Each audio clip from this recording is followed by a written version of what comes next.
O Jornal da Clube dá sequência à série de entrevistas com todos os candidatos às prefeituras de Ribeirão Preto, São Carlos, Franca, Araraquara e Sertãozinho.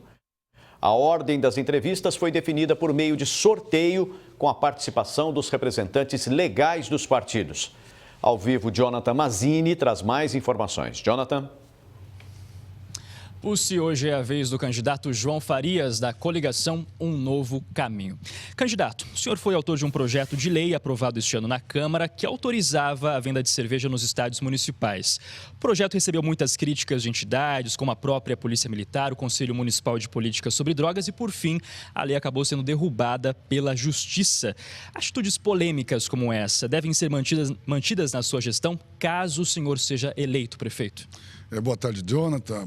Boa tarde, Pussi, que está aí no estúdio da TV Clube. Primeiro, saudar todos aqueles que acompanham a nossa entrevista nesse momento. Veja, a lei que autorizava a venda de cervejas nos estádios de futebol é um movimento nacional, até porque está comprovado de que os problemas de violência nos estádios de futebol, eles estão ligados diretamente com as torcidas organizadas. E as medidas que devem ser tomadas para inibir a violência nos estádios na verdade, você acabar com as torcidas organizadas. A venda da bebida alcoólica, ela não ocorre dentro do estádio, mas ocorre ao redor. Então, não impede que ninguém possa beber cerveja. Nossa intenção foi garantir que o espetáculo pudesse ter mais um entretenimento, haja visto que as pessoas já bebem cerveja antes de ir para o estádio e a cerveja tem um tom alcoólico bem menos nocivo do que a bebida destilada. É evidente que é um debate polêmico, a gente respeita as pessoas que têm opiniões contrárias, mas é preciso lembrar que no Brasil, quando da Copa do Mundo e também agora da Olimpíadas, a venda de cerveja nos estádios foi liberado e nós não tivemos nenhuma ocorrência. É possível você conviver de forma harmoniosa. O senhor foi eleito vereador apoiando o atual prefeito Marcelo Barbieri, mas no meio do caminho virou oposição ao governo.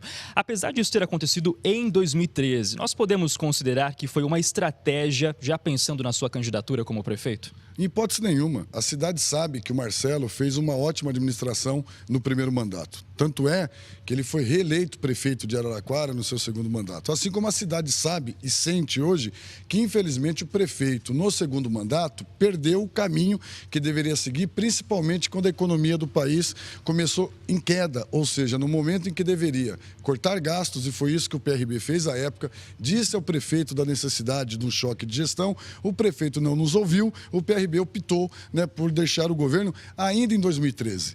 É importante lembrar, nós deixamos a administração do prefeito Marcelo Barbieri no início do seu segundo mandato, diferente de candidatos que disputam a eleição, que acabaram de sair do governo e fazem de conta de que nada que está acontecendo na cidade tem a ver com eles. Eu acho que isso sim, de fato, é oportunismo. No nosso caso, foi consciência de entender de que se não estava bem, o prefeito não nos ouviu, o nosso caminho era seguir na oposição. Caso o senhor seja eleito prefeito, qual será a sua prioridade de governo? A principal, cuidar da saúde. Nós não podemos mais continuar assistindo a população passando pelo que passa quando vai procurar um remédio e não encontra, quando vai na UPA e não tem médico, quando precisa de uma vaga na Santa Casa e não tem internação. Para isso, nós vamos fazer um choque de gestão na prefeitura.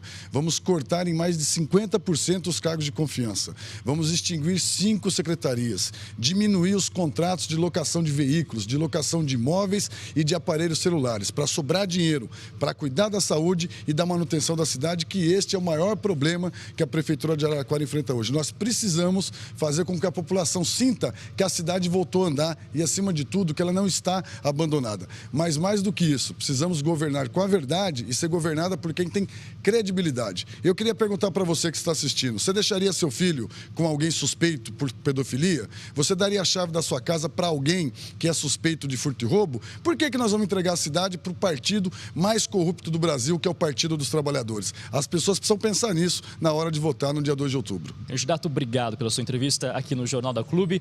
E lembrando que os principais trechos desta entrevista serão reexibidos na segunda edição do Jornal da Clube. Pussi. Obrigado, Jonathan.